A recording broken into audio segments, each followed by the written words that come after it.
Well, you wouldn't think anything could grow in Death Valley.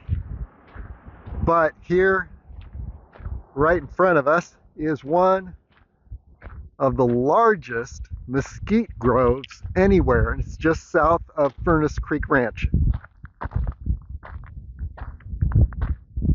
And it goes on forever. In fact, it goes all the way to Furnace Creek Ranch. I've got a picture of this grove from the summit of Wild Rose Peak and Telescope Peak, which are right in the center there.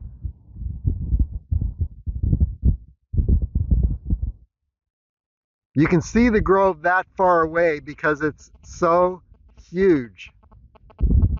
Let's go into the grove a little bit, take a closer look at it. Here we are in the grove. It's all around us. And looks like a lot of dead trees here. But it's the first week in March. And the mesquite leaves, you can see them starting to come on here. The mesquite leaves get much thicker later in the spring and into the summer. What lives in the mesquite grove? It's quite an ecosystem. You know, I'm no mesquite grove expert, but I've been in this grove just beyond Furnace Creek Ranch, and I've met coyotes and roadrunners. You'd expect those in the grove. Ravens, lots of lizards, but again, right now it is pretty much dormant.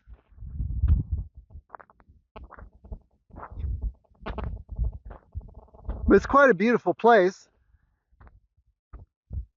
and most people miss the Mesquite Grove because there are no signs that say Mesquite Grove.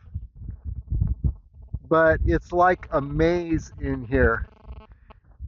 Draws you in.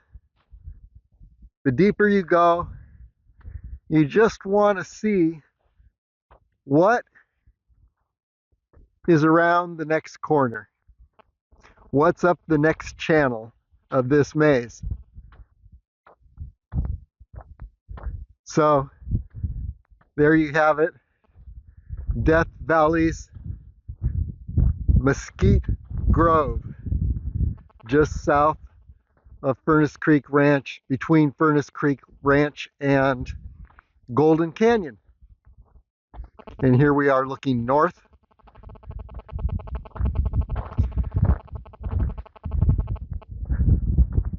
It's really amazing. There's a lot that grows in the desert here.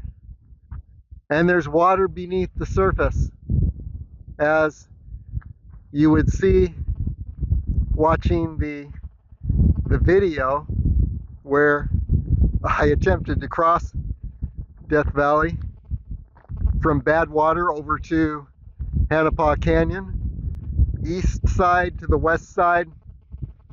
And guess what stopped me? I was stopped by water and deep, deep mud in the middle of this hottest, driest place, one of the hottest, driest places on the planet. And there's actually a river that flows through Death Valley, the Amargosa River.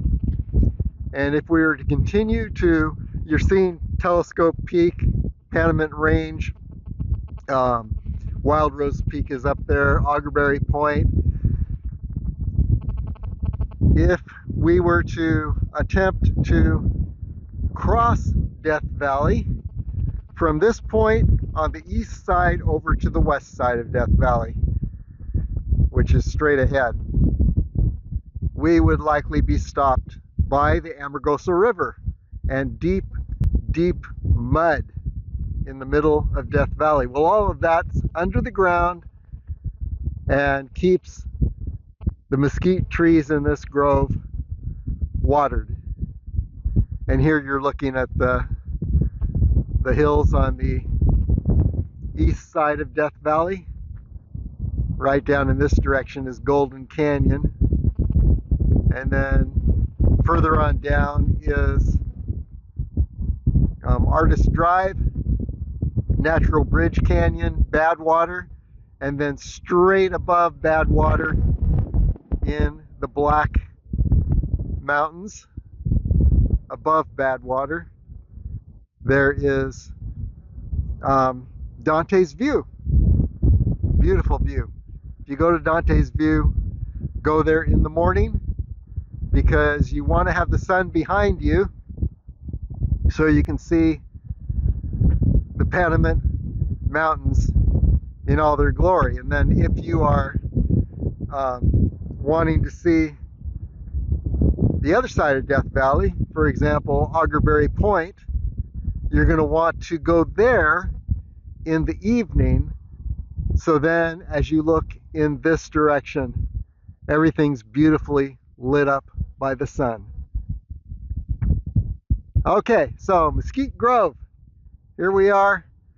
And if you find yourself visiting Death Valley, stop and walk through the Mesquite Grove.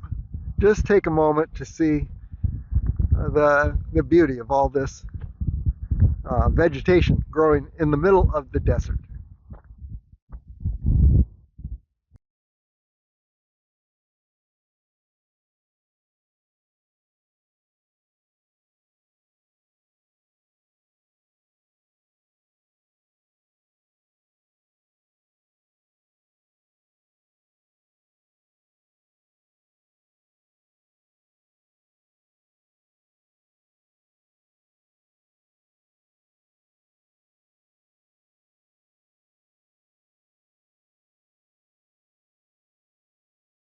And one side note, since nobody comes to the Mesquite Grove, you're likely to see things that have been here